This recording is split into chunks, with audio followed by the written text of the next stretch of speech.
In this speech, I will cover what a mukbang is, some of the background of a mukbang, how mukbangs are changing society and digital communications, and some of the dangerous aspects of a mukbang. Mukbangs are translated from Korean to English to eating shows, where people can watch other people eat. According to Today.com in 2017, people have been heading to YouTube to spend upwards of 60 minutes at a time to watch strangers consume 4,000 or more calories in one sitting. Mukbangs originated from a Canadian man named Simon Stowski when he moved to South Korea in 2008. In 2014, he started mukbanging, and it didn't get popular until 2015. One thing that makes the mukbang popular is the aspect of ASMR. ASMR stands for Autonomous Sensory Meridian Response.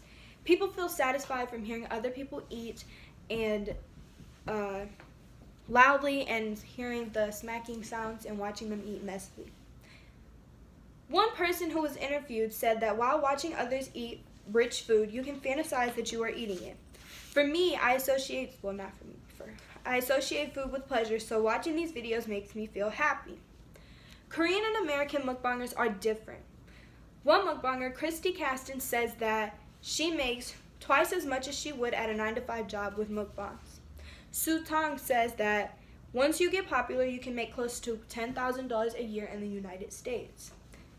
United States mukbangers make money from advertisements that play before their videos, the reviews that they give to certain foods that they eat, and they get sponsored from places that they eat at just because they're eating there. Korean mukbangers make money from that, and they also make money from subscribers or fans just sending them money. Korean mukbangers sometimes do live streams, which American mukbangers do not, where they sit in front of a camera and their fans who are watching them can send them money, and they interact and have conversations right while they're eating, while Americans pre-record and then post their mukbangs and can get comments under and reply to them, but it's not while they're eating. Now that we've covered some of the background of mukbangs, let's talk about how mukbangs correlate with social customs and society. Mukbangs have changed the way people communicate while eating. Complete strangers can communicate and eat together from different parts of the world. Sophia Wu from Anthropology News says that the camera is angled in such a way that it makes the viewer feel as though they are sitting at the table with him. Him is a South Korean mukbanger who lives in South Korea, yet he has American and European viewers.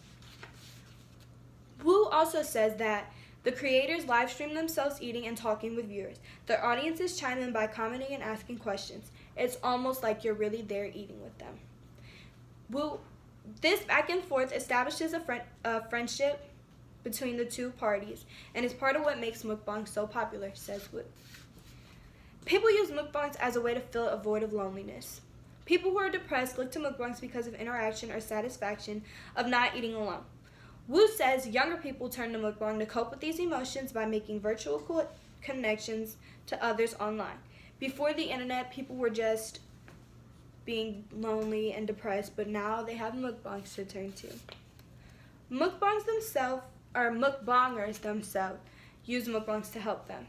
Trisha Paytas, a very famous YouTuber, says that in one of her videos, in the intro, she says, "I'm going all out tonight because I have a lot of emotions. I was sad, now I'm happy, now I'm hungry." Or so says Anne McCarthy from Eater.com. Now that we've learned how mukbangs are changing society in a good way, let's talk about some negatives. Mukbangs could be dangerous. Mukbangs can cause eating disorders for mukbangers and their fans. Many mukbangers have admitted to starving themselves, one of them being Trisha Paytas, or so says theodysseyonline.com. People see YouTubers eating 10,000 calorie meals in one sitting and believe that they can do it too. But little do they know that YouTubers like Stephanie Buttermore are trained and athletic people. If you're not physically fit or active, you cannot eat 10,000 calories in one sitting and be fine.